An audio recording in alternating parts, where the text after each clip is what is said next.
یرمیہ اور اس کا چوتھا باب جو 31 آیات پر مشتمل ہے۔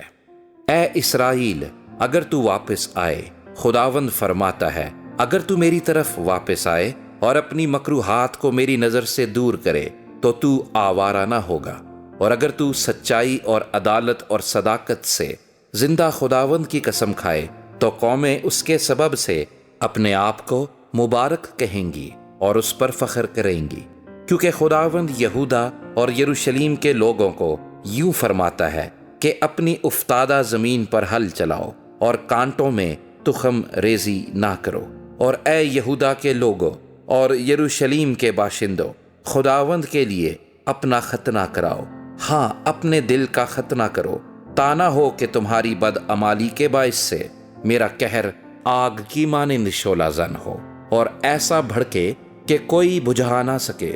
یہودا میں اشتہار دو اور یروشلیم میں اس کی منادی کرو، اور کہو کہ تم ملک میں نرسنگا پھونکو، بلند آواز سے پکارو، اور کہو کہ جمع ہو کے حسین شہروں میں چلیں، تم سیون ہی میں جھنڈا کھڑا کرو، پناہ لینے کو بھاگو اور دیر نہ کرو، کیونکہ میں بلا اور ہلاکت شدید کو شمال کی طرف سے لاتا ہوں۔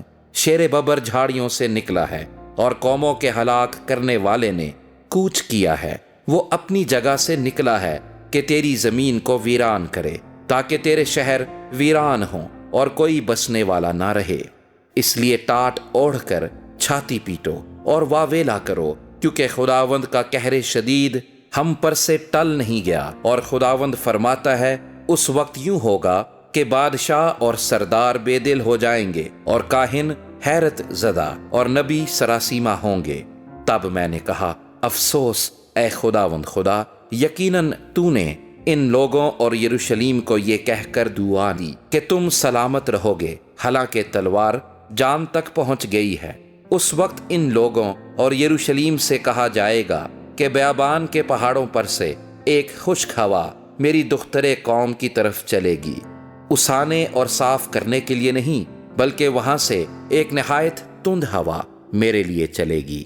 اب میں بھی ان پر فتویٰ دوں گا، دیکھو وہ گھٹا کی طرح چڑھ آئے گا، اس کے رتھ گردباد کی مانند اور اس کے گھوڑے عقابوں سے تیز تر ہیں۔ ہم پر افسوس کہ ہائے ہم غارت ہو گئے۔ اے یروشلیم، تو اپنے دل کو شرارت سے پاک کر تاکہ تو رہائی پائے۔ برے خیالات کب تک تیرے دل میں رہیں گے؟ کیونکہ دان سے ایک آواز آتی ہے اور افرائیم کے پہاڑ سے مصیبت کی خبر دیتی ہے۔ قوموں کو خبر دو، دیکھو یروشلیم کی بابت منادی کرو کہ محاصرہ کرنے والے دور کے ملک سے آتے ہیں اور یہودا کے شہروں کے مقابل للکاریں گے۔ کھیت کے رکھوالوں کی مانند وہ اسے چاروں طرف سے گھیریں گے، کیونکہ اس نے مجھ سے بغاوت کی، خداوند فرماتا ہے۔ تیری چال اور تیرے کاموں سے یہ مصیبت تجھ پر آئی ہے، یہ تیری شرارت ہے، یہ بہت تلخ ہے، کیونکہ یہ تیرے دل تک پہنچ گئی ہے۔ ہائے میرا دل، میرے پردہ دل میں درد ہے، میرا دل بیتاب ہے، میں چپ نہیں رہ سکتا، کیونکہ اے میری جان، تو نے نرسنگے کی آواز اور لڑائی کی للکار سن لی ہے۔ شکست پر شکست کی خبر آتی ہے، یقیناً تمام ملک برباد ہو گیا۔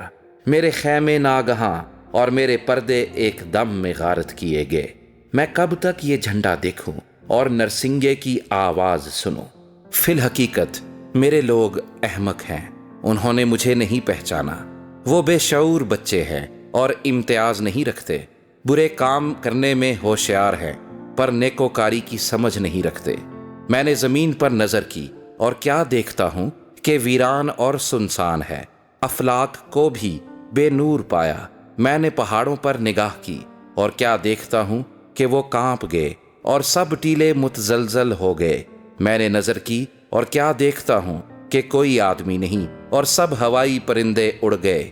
پھر میں نے نظر کی اور کیا دیکھتا ہوں کہ زرخیز زمین بیابان ہو گئی اور اس کے سب شہر خداوند کی حضوری اور اس کے قہر کی شدت سے برباد ہو گئے، کیونکہ خداوند فرماتا ہے کہ تمام ملک ویران ہوگا تو بھی میں اسے بالکل برباد نہ کروں گا۔ اسی لیے زمین ماتم کرے گی اور اوپر سے آسمان تاریک ہو جائے گا، کیونکہ میں کہہ چکا، میں نے ارادہ کیا ہے، میں اس سے پشیمان نہ ہوں گا اور اس سے باز نہ آؤں گا۔ سواروں اور تیر اندازوں کے شور سے تمام شہری بھاگ جائیں گے، وہ گھنے جنگلوں میں جا گھسیں گے اور چٹانوں پر چڑھ جائیں گے، سب شہر ترک کیے جائیں گے اور کوئی آدمی ان میں نہ رہے گا۔ تب اے غارت شدہ تو کیا کرے گی؟ اگرچہ تو لال جوڑا پہنے، اگرچہ تو زرین زیوروں سے آراستہ ہو، اگرچہ تو اپنی آنکھوں میں سرما لگائے، تو ابس اپنے آپ کو خوبصورت بنائے گی۔